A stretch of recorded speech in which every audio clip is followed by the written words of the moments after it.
بسم اللہ الرحمن الرحیم۔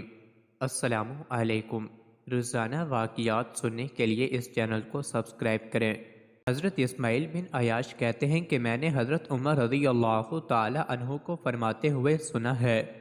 کہ جب عبداللہ بن ابی بن سلول فوت ہوا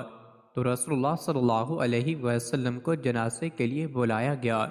جب آپ اس کا جنازہ پڑھانے کے ارادے سے کھڑے ہوئے تو میں مڑا اور عرض کیا، یا رسول اللہ، آپ اللہ تعالیٰ کے دشمن ابی بن ابن سلول کا جنازہ پڑھائیں گے جو فلاں میں فلاں دن فلاں بات کہنے والا تھا،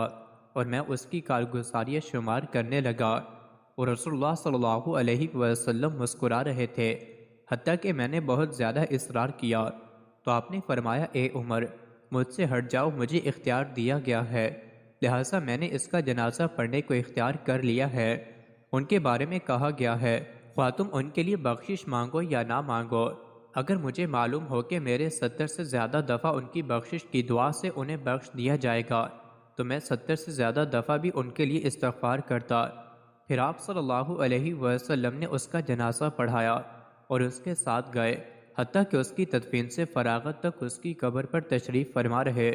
مجھے اپنے اوپر اور حضور صلی اللہ علیہ وسلم کے سامنے اپنی جرأت پر بہت تعجب ہو رہا تھا، اور اللہ تعالیٰ اور اس کا رسول بہتر جانتے ہیں۔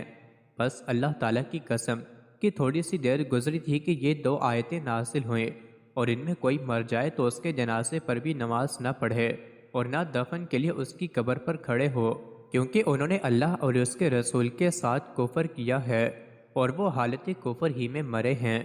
پھر حضور اکرم صلی اللہ علیہ وسلم نے کسی منافق کا جنازہ نہیں پڑھا،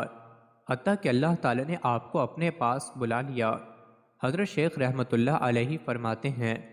حضرت عمر فاروق رضی اللہ تعالیٰ عنہ نے مخلوق سے جدا رہنے میں اپنی ہمت صرف کی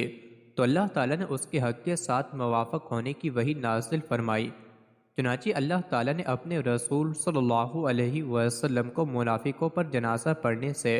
اور جن سے فدیہ لیا انہیں چھوڑنے سے اپنے قدیم علم اور ان پر اپنی قدرت کے سبب منع فرمایا، اور جو لوگ مخلوق سے جدائی اور وصولی اللہ کی مستی میں ہوتے ہیں ان کا طریقہ یہی ہے کہ وہ اپنی اکثر باتوں میں اجتماعیت کے حامی رہتے ہیں اور اپنے سب احوال افعال میں افتراق سے محفوظ رہتے ہیں، اور آپ رضی اللہ تعالی عنہ زندگی میں بھی اور موت میں بھی حضور اکرم صلی اللہ علیہ وسلم کے ساتھ ہیں، اس لیے کہ آپ اپنی بیداری میں اور نیند میں حضور صلی اللہ علیہ وسلم ہی کے تابع دار رہے، ہر حال میں حضور صلی اللہ علیہ وسلم کی پیروی کی،